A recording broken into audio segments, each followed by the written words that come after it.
Il est 13h50, on parlait du beurre, on va accueillir l'équipe des Pixels du Monde.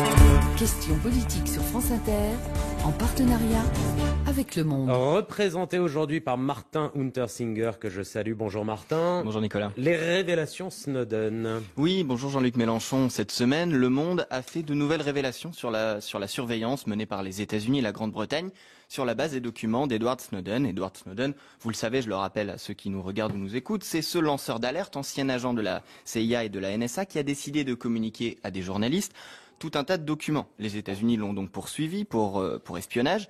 Il est actuellement à Moscou, où il dispose d'un permis de séjour qui expirera à la fin du mois de juillet. Ma question, elle est très simple. Si vous êtes président, comptez-vous faire quelque chose pour Edward Snowden ? Oui, et aussi pour M. Assange, qui vit depuis 3 ans enfermé dans une pièce de 3 Pour vous, les mètres sur situations 4. de Julian Assange et d'Edward Snowden sont comparables ? Non, parce que je trouve Assange beaucoup plus politique que Snowden. Snowden, on a affaire à un type qui fait un métier en croyant être un héros, du renseignement, et puis un jour, il est absolument révolté par ce qu'il fait, et il dit « je veux plus faire ça », et il raconte tout. Bon. C'est pas un espion russe? Non.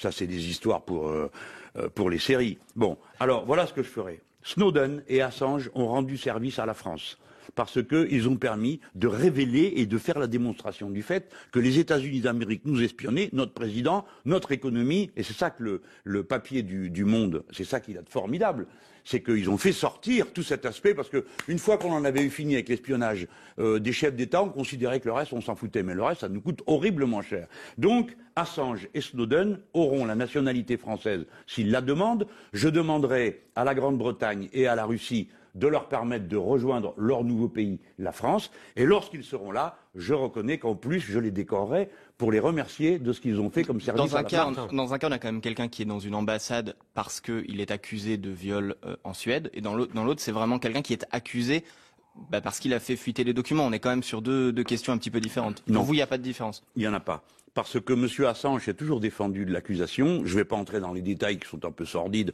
de toute cette histoire. Mais M. Assange a toujours dit qu'il était prêt à répondre devant le procureur suédois si on lui garantissait qu'au moment où il va y répondre, on ne l'expulse pas aux États-Unis d'Amérique.